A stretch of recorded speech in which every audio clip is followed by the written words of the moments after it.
लेकिन इन्होंने जो भी रूल्स इम्प्लीमेंट किए ना, उससे बहुत से लोगों के फ्यूचर पर क्वेश्चन मार्क बन गए कि यूके आना वर्थ करता भी है या वर्थ नहीं करता, क्योंकि न्यू रूल्स जो बने हैं वो हर वीजा कैटेगरी पे इम्पैक्ट कर रहे हैं। अगर आपके पास यूके की डिग्री है तो आप इजीली यूरोप मूव कर सकते हैं, ऑस्ट्रेलिया मूव कर सकते हैं, इवन यहाँ तक कि आप अमेरिका भी मूव कर सकते हैं। अस्सलाम वालेकुम दोस्तों, उम्मीद करता हूँ आप सब लोग खैरियत से होंगे।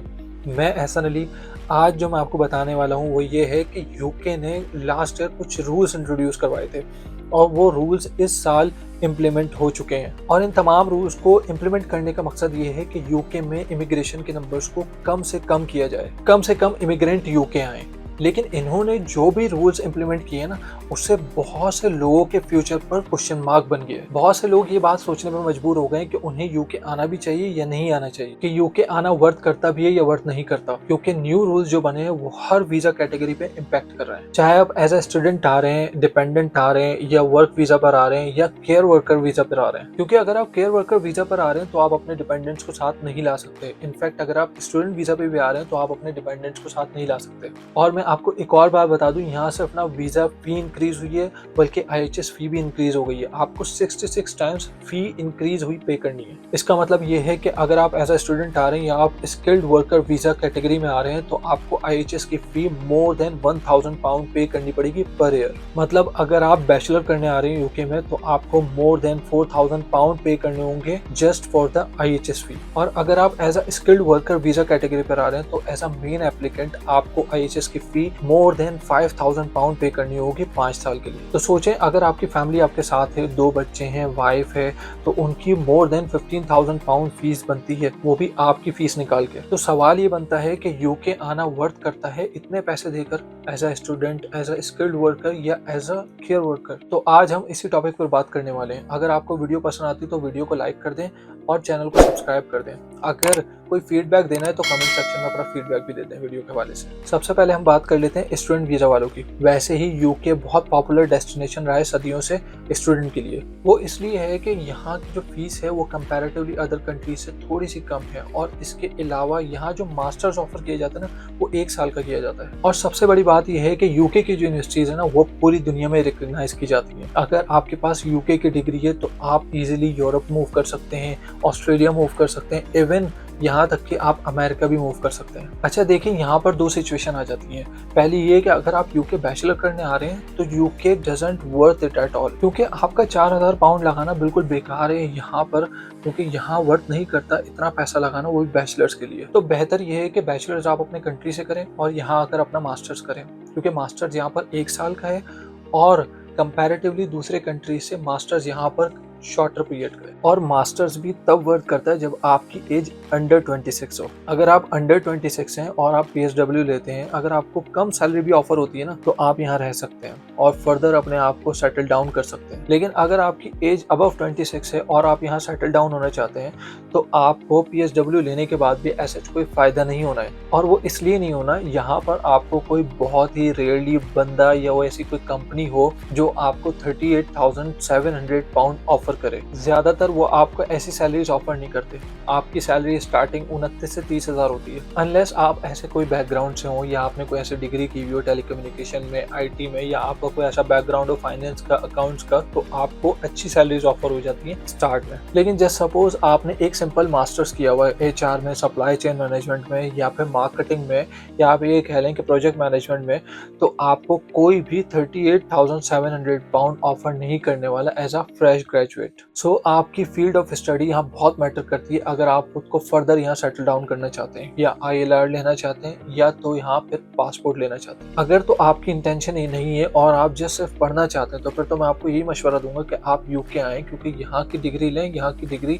इट्स रियली वर्थ इट, क्योंकि यहाँ की डिग्री मानी हुई है, एक नाम है, और पढ़ाई भी ईजी है। मतलब ऐसी कोई टफ पढ़ाई नहीं है कि आप डिग्री ना ले सकें यहाँ से। अब अगर बात कर ली जाए स्किल्ड वर्कर वीजा कैटेगरी की, तो ये कैटेगरी बहुत स्ट्रिक्ट कर दी है गवर्नमेंट गवर्नमेंट ने इस पर बहुत ज़्यादा रूल्स अप्लाई कर दिए गए हैं। ना सिर्फ IHS फी बढ़ी है, आपकी वीज़ा फीस भी इंक्रीज हो गई है और साथ साथ सैलरी थ्रेशोल्ड भी इंक्रीज कर दिया गया है। 38,700 पाउंड ऑफर होते हैं अगर आपको, तो ही आप यूके आ सकते हैं, अदरवाइज आप यूके नहीं आ सकते इस कैटेगरी में। पहले ये होता था कि 20% लेस सैलरीज ऑफर करते थे एम्प्लॉयर यहाँ फॉरनर को और यहाँ बुला लेते थे काम करने के लिए। लेकिन जाहिर सी बात है, जो इन्होंने सैलरी का थ्रेशोल्ड इतना इंक्रीज कर दिया, लाइक 38,700 पाउंड, कोई भी एम्प्लॉयर चाह के भी किसी को नहीं ऑफर करेगा इतनी salary for a sponsored job. और अगर आपको इतनी सैलरी ऑफर हो भी जाती है, जस्ट सपोज, लेकिन आपकी IHS की फी उसके बाद भी आपको खुद ही पे करनी है, क्योंकि आपका एम्प्लॉयर आपकी IHS की फी कवर नहीं करता है। बहुत रेयरली ऐसा होता है कि आपकी IHS की फी भी आपका एम्प्लॉयर कवर करे। लेकिन अब जितनी IHS की फी इंक्रीज हो गई है, मेरा नहीं ख्याल कि कोई भी एम्प्लॉयर इसको कवर करना चाहेगा, क्योंकि उसने सिर्फ आपकी फी कवर नहीं करनी, आपकी पूरी फैमिली की फी कवर करनी है उसने। अगर आपके साथ 3 बच्चे आ रहे हैं, वाइफ आ रही है, तो मतलब 4 लोग आ रहे हैं आपकी फैमिली के, तो कोई भी एम्प्लॉयर ही नहीं चाहेगा कि आपके 20 से 25,000 पाउंड पे करे IHS का। लेकिन अभी रिसेंटली मैंने ऐसे केसेस भी सुने जिसमें एम्प्लॉयर्स आपको खुद कह रहे हैं कि भाई हम आपकी 100% तो पे नहीं करेंगे IHS की फी, लेकिन हाँ 60 to 70% हम पे कर देंगे, बाकी की जो कॉस्ट है वो आपने खुद ने बेयर करनी। लेकिन टू बी ऑनेस्ट, अगर आप मुझसे पूछे ना कि भाई मुझे ऐसी जॉब ऑफर हो रही है जिसमें मेरा सैलरी थ्रेशोल्ड तो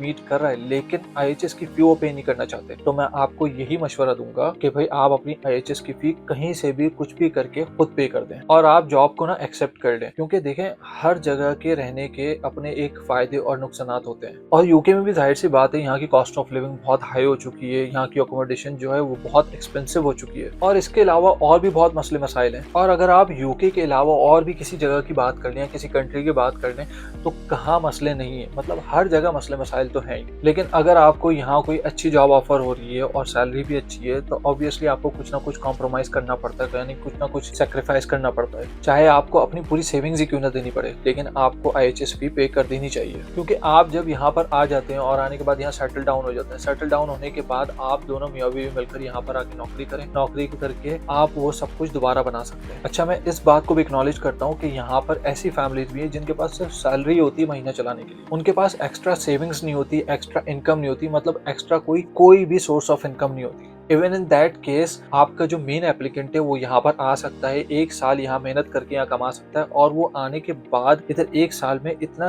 कैपेबल हो जाता है कि वो इजीली अपनी फैमिली को यहाँ बुला सकता है और उनकी IHS फी पे कर सके। और मैं आपको एक और बात मेंशन कर दूं यहाँ पर कि जो IHS फी अप्लाई होती है ना, वो सिर्फ स्किल्ड वर्कर वीजा वालों पे होती है या फिर स्टूडेंट्स पर अप्लाई होती है, मतलब डॉक्टर्स, नर्सेज या हेल्थ केयर वीजा वालों पर नहीं होती। लेकिन जो ओवरऑल मेडिकल प्रोफेशनल्स हैं उनके ऊपर IHS की फी अप्लाई नहीं होती है और उनका सैलरी थ्रेशोल्ड भी ओल्ड ही होता है, मतलब कोई उनका न्यू सैलरी थ्रेशोल्ड अप्लाई नहीं होता है। और अगर आप यहाँ एज अ केयर वर्कर आ रहे हैं, सोशल केयर वर्कर आ रहे हैं, तो आप अपनी फैमिली को भी नहीं ला सकते यहाँ पर, क्योंकि अब यहाँ पर डिपेंडेंट को लाना बैन है। इसका मतलब ये है आप यहाँ पर एज अ मेन एप्लीकेंट आ सकते हैं, यहाँ रह सकते हैं या कमा सकते हैं। इसके बाद आपको यहाँ पर जब ILR मिल जाता है और आपको यहाँ पर पासपोर्ट मिल जाता है, तो फिर आप अपनी फैमिली को यहाँ ला सकते हैं। और अगर आप मैरिड नहीं है और आप यहाँ पर केयर वर्कर वीजा पर आते हैं, तो आपका यहाँ टाइम गुजारना भी आसान है और यहाँ रहना भी आसान है। ऑल्दो देखें, ये जो लोनलीनेस है या डिप्रेशन है, ये तो हर किसी को है यहाँ पर, चाहे वो 5 साल से रह रहे हैं या 50 साल से रह रहे हैं। वैसे तो यहाँ सबकी फीलिंग्स एक जैसी ही हैं, लेकिन फैमिली पर्सन के लिए यहाँ पे तनहा रहना बहुत मुश्किल है, क्योंकि वो जाहिर सी बात है एक अपनी फैमिली को छोड़कर आ रहा होता है, यहाँ पर आने के बाद वो एक तनहा हो जाता है और यहाँ पर आने के बाद उसकी लाइफ बहुत टफ हो जाती है।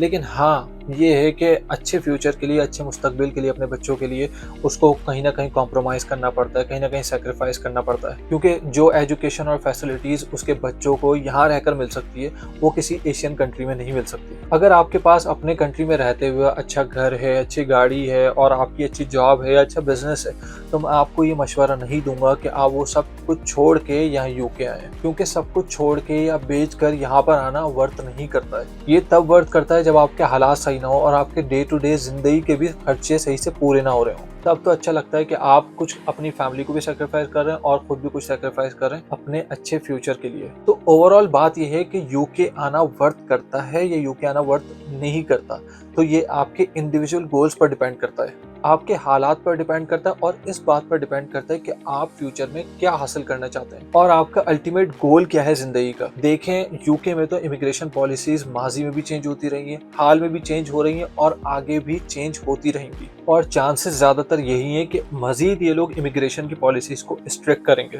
ताकि इमिग्रेशन के नंबर्स को ये लोग कम से कम कर सकें और ऐसे लोगों को इनवाइट करें जो कि हाईली क्वालिफाइड या हाईली स्किल्ड लोग हों, जो कि आकर यहाँ पर इनकी इकोनॉमी को ग्रो करने में मदद करें। यहाँ पर आने के बाद ज़्यादा से ज़्यादा टैक्स पे करें। लेकिन आपने ये देखना है कि आपके करंट हालात क्या हैं, आपको यूके आने का फ़ायदा क्या है और नुकसान क्या है, और आपने ये भी देखना है कि यूके आने के बाद के प्रोज एंड कॉन्स क्या हैं, कितना फ़ायदा होना है आपको यहाँ आने के बाद। क्योंकि ऐसा ना हो ना, जो आप अपनी कंट्री में अपनी ज़िंदगी गुजार रहे हैं वो आपकी ज़िंदगी कहीं ज़्यादा बेहतर हो जो यूके में लोग ज़िंदगी गुजार रहे हैं उससे। तो इन सब बातों पर नज़र रखते हुए ही आपने कोई फैसला लेना है। चलें, अब मुझे दीजिए इजाज़त। उम्मीद करता हूँ आपको ये वीडियो पसंद आई होगी। इंशाअल्लाह ताला दोबारा एक नई वीडियो के साथ हाजिर होऊंगा। तब तक के लिए अल्लाह हाफ़िज़।